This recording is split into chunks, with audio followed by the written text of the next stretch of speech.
2012 is when we did our first purchase. I think 2011 is when we started, attending meetings. Probably 2010 is when I started listening to podcasts.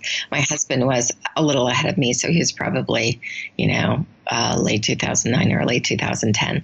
And, we just obsessively listened to, I think you were on episode 300 at that time, though. Welcome to the Creating Wealth Show with Jason Hartman. You're about to learn a new slant on investing, some exciting techniques, and fresh new approaches to the world's most historically proven asset class that will enable you to create more wealth and freedom than you ever thought possible. Jason is a genuine self-made multimillionaire who's actually been there and done it. He's a successful investor, lender, developer, and entrepreneur who's owned properties in 11 states, had hundreds of tenants, and been involved in thousands of real estate transactions. This program will help you follow in Jason's footsteps on the road to your financial independence day. You really can do it. And now, here's your host, Jason Hartman, with the complete solution for real estate investors. Welcome to episode 1244, and today our guest will be yet another of many presidential candidates. And when I say presidential candidate, I don't just mean any presidential candidate. I mean serious, very legitimate presidential candidates. Of course, we've had Ben Carson on the show, Pat Buchanan, Ron Paul, and today we have Andrew Yang. We've had some other presidential candidates as well on the show. Forgive me for not mentioning them all. And I'm sure eventually one of these will be president. So we'll see. Anyway, we'll get to Andrew Yang in just a moment, but first I wanted to celebrate with you. Yes, let's celebrate. We have something to celebrate. Yay! What are we celebrating? We are celebrating that another of my wishes, I don't know, maybe this is a prediction. It's probably a prediction, but it's certainly been a dream of mine, has come true. And that is what you heard about in the news just yesterday.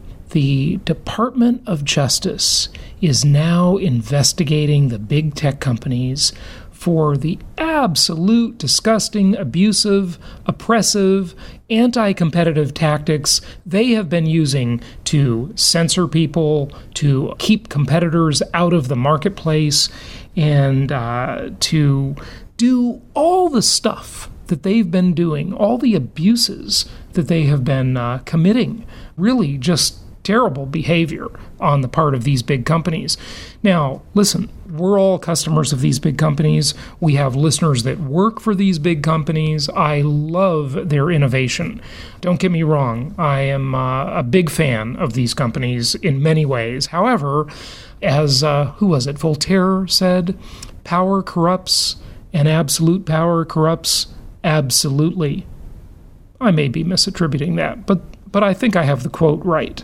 And that's what's happened. These companies have become bullies, and it is time that one of the things that I have recommended for many years, you've heard me talking about this for years, happens.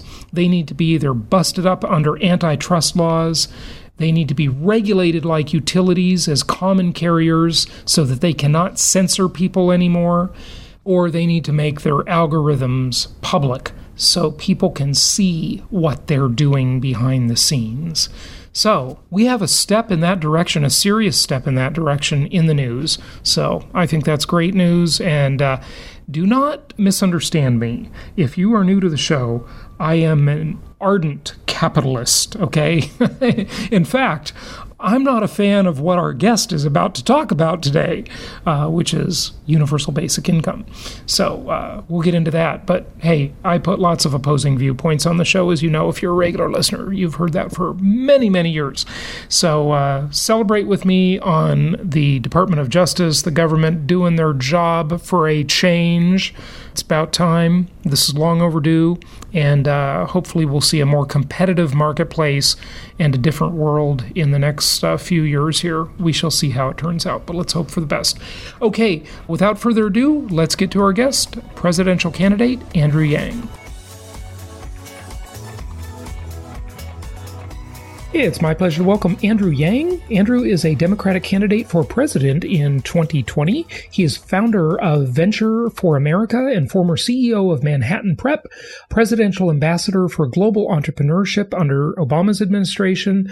He's author of the best-selling book, Smart People Should Build Things, and the new book, The War on Normal People, The Truth About America's Disappearing Jobs and Why Universal Basic Income, otherwise known as UBI, is our future. Andrew, welcome. How are you? Oh, thanks for having me. It's great to be here. Yeah, it's really good to have you on. You are a Democratic candidate, and it's kind of interesting just by the titles of your books and so forth, but I'm anxious to dig in. This universal basic income concept, I am actually quite surprised about it, and I don't think I understand it very well, because some of my most staunch libertarian friends are actually in favor of it. And just my general, maybe old-fashioned thinking, so please help me figure it out, is kind of like, I can't believe they're in favor of that kind of thing. That just feels like the welfare state to me. But it is different, isn't it? Tell us more. Well, it's not surprising to me at all, because there's actually a very rich libertarian heritage behind universal basic income. Milton Friedman was a huge proponent of it. So was Hayek, who's another prominent economist of the libertarian tradition. you get F.A. Hayek and Milton Friedman. I'm amazed. Why would they be in favor of it? But okay, go ahead. If you think about the substance of it, libertarianism is often about individual autonomy and freedom. And there's no better way to have people experience autonomy and freedom than to have a certain amount of money imbued into the fabric of citizenship. So if libertarians, I believe, often dislike bureaucracies and programs and paternalistic allocations of resources where they say, hey, we'll give you money, but only for this, and you have to do this and you have to do that. Whereas universal basic income is money, no strings attached. And so it's not a surprise to me that your libertarian friends like it. It actually passed the House of Representatives under President Richard Nixon, and has been in effect in Alaska for 36 years, which is a very deep red state, conservative state, and it was passed under a conservative governor as the petroleum dividend. Right, but the petroleum dividend is kind of a different thing. Isn't that more of almost an incentive to get people to move to Alaska because it's oil rich? Or No. Okay. It's, if you look at the history behind it, the underpinnings are exactly the same, where Governor Hartman said, let's keep money out of the hands of government where they're just going to build a giant program out of it. Yeah. Let's instead give the money directly back to the Alaskan citizens. Well, I like that. So every Alaskan gets between $1,000 and $2,000 a year, no questions asked, free and clear, to do whatever they want with it. Right. Okay, so what did you mean about Nixon, though? I mean, we didn't have UBI under Nixon, did we? We didn't, because it stalled in the Senate, but Richard Nixon was hugely for it. At the time, it was mainstream economic and political wisdom, where 1,000 economists signed a letter saying that universal basic income or an income floor would be great for the economy and for society. So again, there's a very deep conservative and libertarian heritage around universal basic income. Okay, well, where does the money come from? Taxes?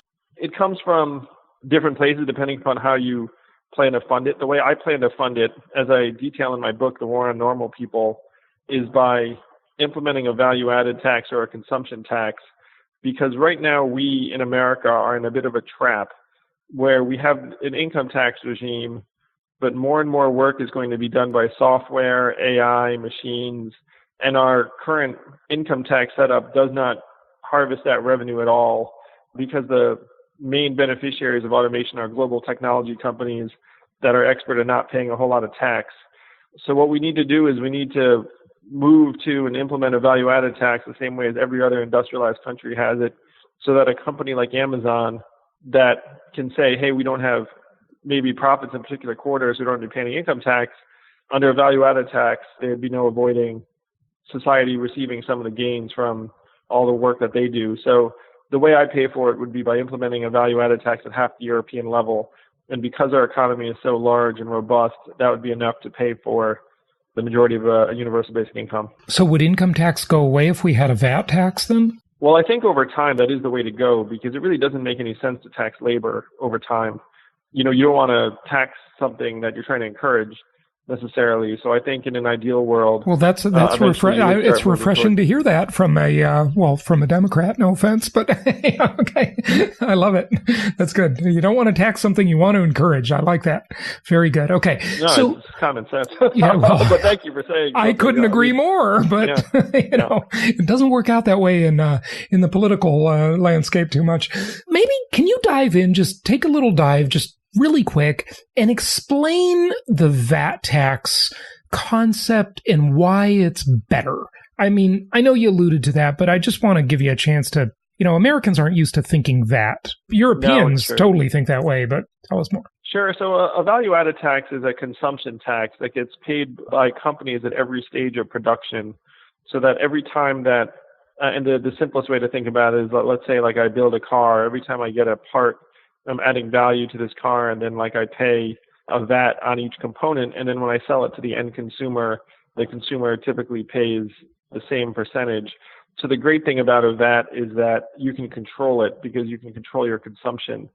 So if you consume more, then you pay more in taxes, and that's the way it ought to be, in the sense that the people who consume the most and benefiting the most from society's infrastructure.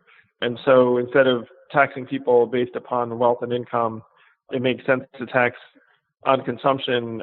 And also it's impossible for very large companies to game it in the same way that they currently game income taxes by offshoring it to Ireland or what have you. Right. Yeah, well, that whole double Irish twist is a complete scam. Americans are getting totally ripped off by these multinational corporations. That's just pathetic, but that's another discussion probably. And maybe you can come back and talk to us about that, because that's super annoying to me. It is. Like, I agree with you. They're trying to maximize shareholder value, which is their mission, but it's not very helpful. No, it's not. It's really a scam. It benefits the wealthy, and everybody else doesn't get to participate. It's a scam. Okay, so let's do VAT versus sales tax. There is a difference, okay, because the VAT is charged along the way.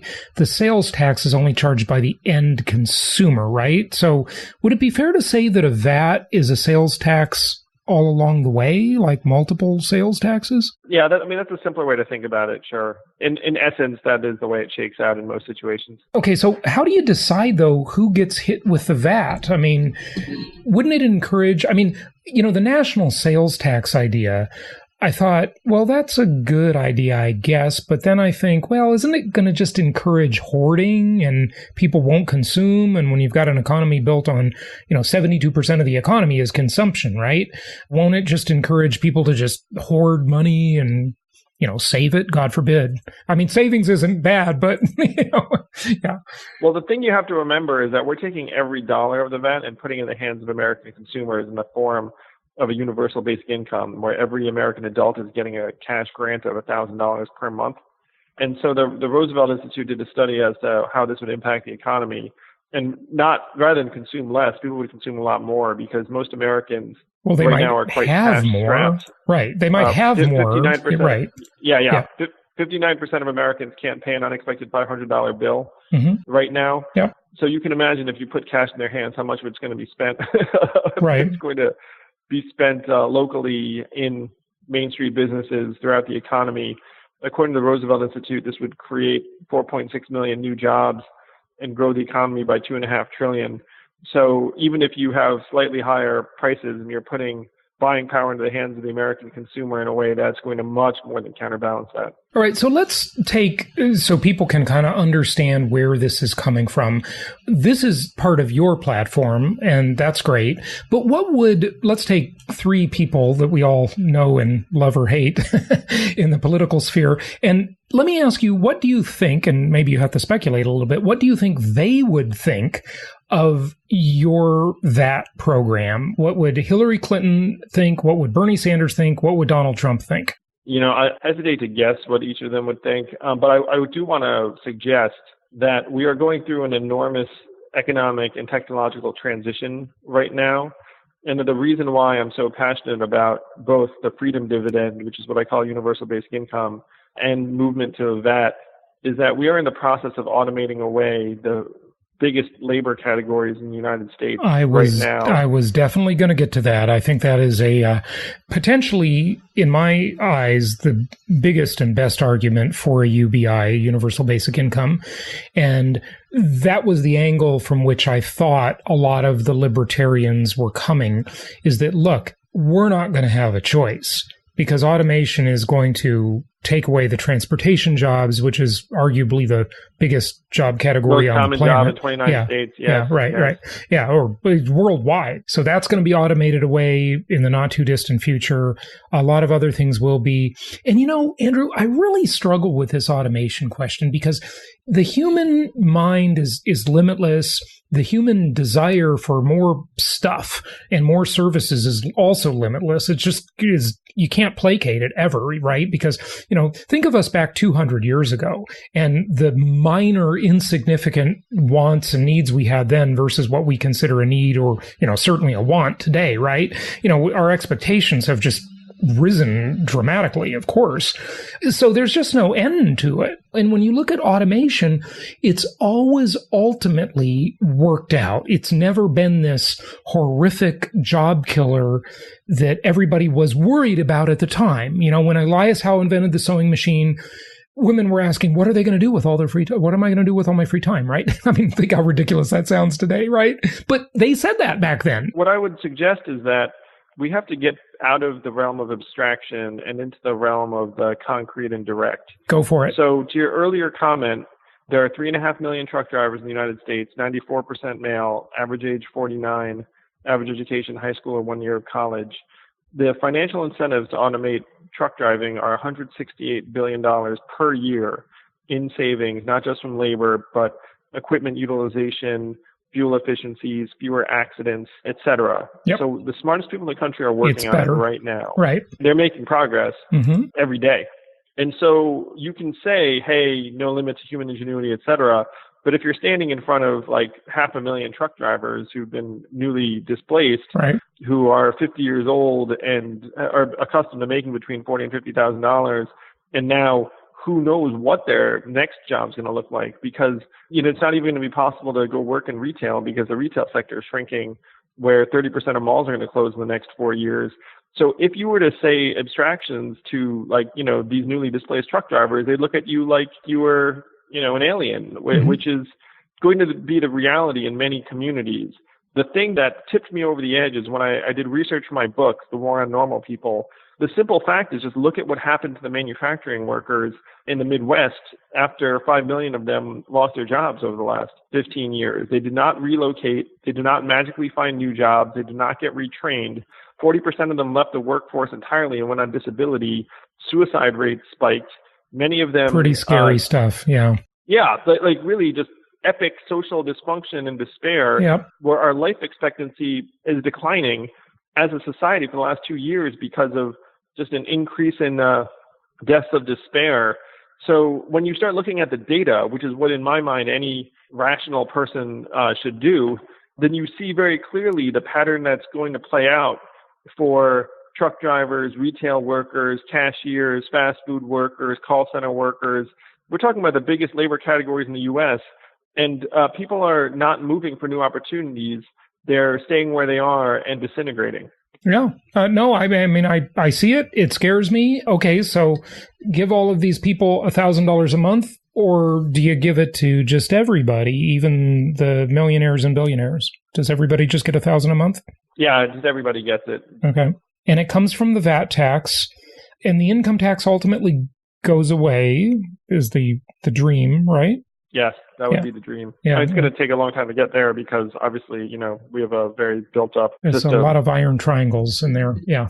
Yeah. A lot of special interests that are going to protect their turf for sure. Yeah, absolutely. Okay, so talk more about the war on normal people, if you would. To look at the title of the book, it almost seems like a cultural title, but it's not, right? It's just jobs, middle-class jobs, right?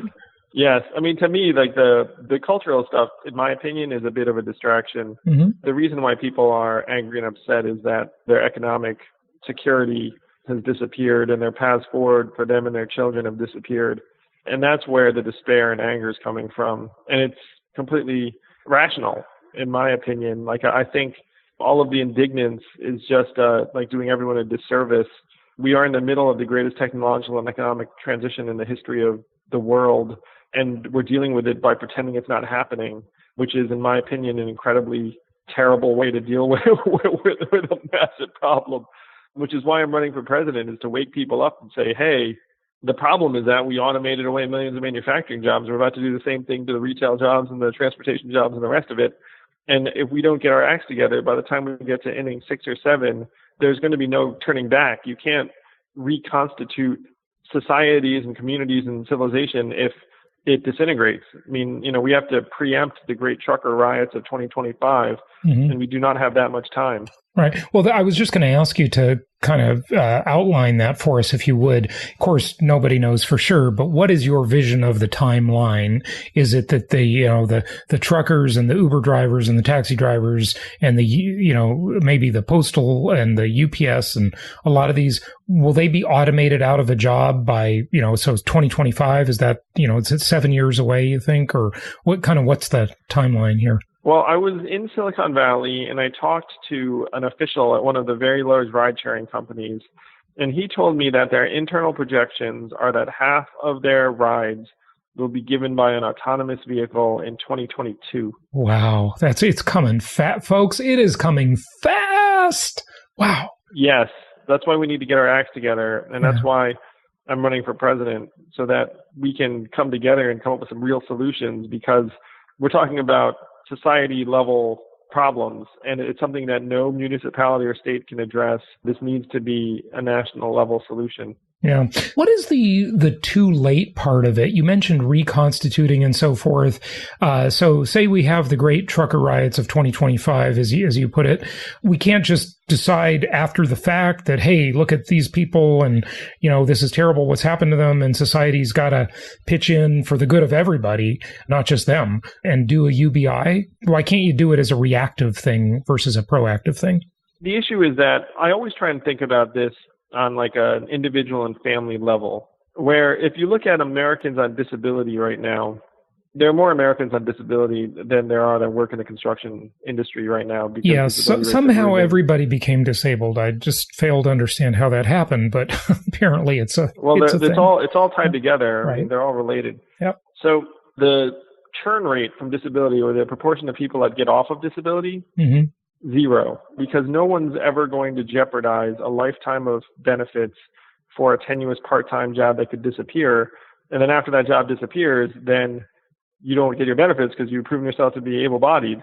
Right. So the point I'm making is that after someone gets to a point where they are not functioning at a high level or not viable, like they become dysfunctional, and it's likely that they stay that way. And so then if you show up and say, hey, it's time to become functional, much, much harder. It's much easier to keep people and communities functional than it is to wait for someone to become dysfunctional and then expect them to return to viability. That's just much, much harder. I agree. Especially at scale. Yeah, very, very good point. But what do you say to all the criticism would say, isn't this just welfare? Isn't it just another form of welfare? I mean, you addressed that earlier, but I don't know. It still kind of reeks of that a little bit, doesn't it? Isn't that a fair statement? Well, it depends upon your framing. I mean, to me, it doesn't. Because to me, it's a dividend. We're the owners and shareholders of this society, the richest, most advanced society in the history of the world. I've never seen anyone get upset when shareholders of a company declare a dividend. Everyone's like, oh, that's great management. Sure. Like, we're in the same place. And we need to let go of this fixation on, institutions of the past somehow having various connotations associated with it. Like, we are the owners and shareholders of the stakeholders of the greatest society in the history of the world. We declare ourselves a dividend, and we should do what we want with it, which hopefully means starting new businesses, building organizations and institutions in our communities that make our lives better. The issue is really what people surmise like others will do, but the data is incredibly encouraging, where people use cash grants in this sort of situation to improve their lives the vast majority of the time. Okay, well, I couldn't agree with you more, Andrew, in concept. I absolutely agree. Hey, look, we're the owners, we deserve a dividend. But if you look at the deficit and the debt, there's no money to pay a dividend. Not right now. I mean, we've got, if this were a corporation, it's a mess, isn't it? Or no? So this is a great way to look at it. If we were a corporation, we would see it's like how this corporation is doing 19 trillion in revenue, up 4 trillion in the last 10 years alone. We can easily afford this. Now you can look at it and say, hey, this corporation's been badly mismanaged for several decades and is like that's for racked sure. up debt and has kicked all these cans down the road and like generally let a lot of things lapse. And all of that is completely accurate. Yeah. But past mismanagement does not mean that we do not have the means and we do not have the resources, because we 100% do. Mm-hmm. Again, 19 trillion, up 4 trillion in the last 10 years. We can easily afford $1,000 a head if we decided that's what we wanted. Okay, so at first we would just add to the deficit and the debt, probably, right? No, I believe with a 10% VAT, this thing is neutral. And if you look at the numbers, so the headline number is 2 trillion a year, but we're already spending between 5 and 600 billion in welfare benefits and disability and everything else, which this replaces. Because it's not like if you have benefits now, you get another $1,000. It's like opt in. So, it ends up defraying the cost. 10% VAT gets you between 7 and 800 billion. So now you're at 1.3 to 1.4 trillion. We get 25% back of any economic growth because that's the revenue to GDP ratio. So if the economy grows by 2 trillion, we get another 500 billion. And then we're going to save tens of billions on healthcare, because instead of people showing up to the ER as their primary care, they'll have enough resources, so they'll do a little better than that. Incarceration, homelessness services, mental health, like all of these things that we currently spend $1 trillion on, we're going to spend a bit less. Right. So this thing ends up being neutral. Like we can't nickel and dime our way to prosperity on this one. Right. We'll see that by spending the money, we'll end up getting it back many times over by making people, we're going to make the labor markets much more dynamic too. A lot of Americans are stuck in place because they don't have the means to move. They're underwater on mortgages, et cetera, et cetera. With this, they'll be able to move for new opportunities, and it'll make the labor market much more dynamic.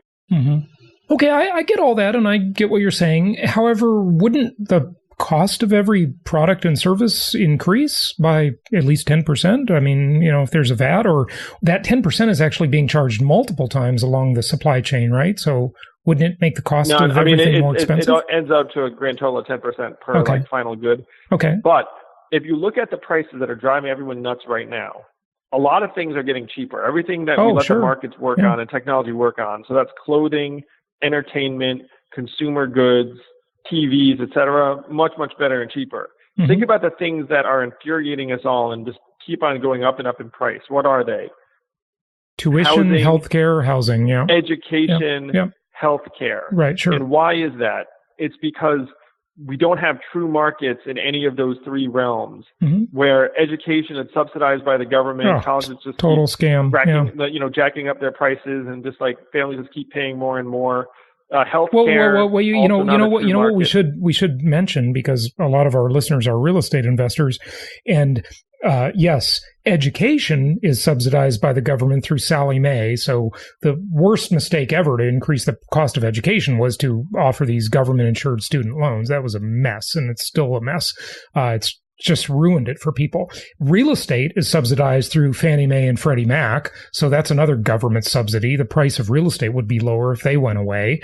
But then you could also argue that, there might be less development because a lot of that happens on the supply ends, but I think it'd still be lower overall.